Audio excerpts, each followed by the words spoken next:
उपराष्ट्रपती पदाचे भाजपचे उमेदवार आता सीपी राधाकृष्णन आणि महाराष्ट्राचे राज्यपाल हे आता दिल्लीमध्ये पोहोचलेले आहेत आणि याच पार्श्वभूमीवरती त्यांचं आता स्वागत होतंय। विनोद तावडे सुद्धा आपल्याला या ठिकाणी दिसतायत। मोठ्या जल्लोषामध्ये त्यांचं स्वागत केलं जातंय।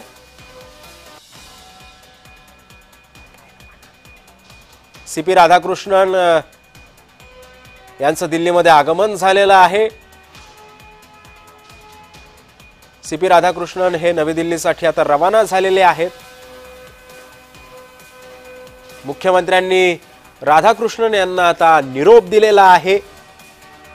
त्यांचं मोठ्या उत्साहामध्ये स्वागत करण्यात आलं। विनोद तावडे सुद्धा आपल्या एका दृश्यांमध्ये आपल्याला आता या ठिकाणी दिसलेले होते।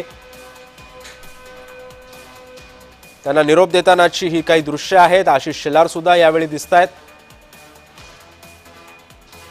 मुंबई विमानतळावरती मुख्यमंत्री देवेंद्र फडणवीस हे स्वतः त्यांना सोडण्यासाठी तिथे दाखल झालेले होते।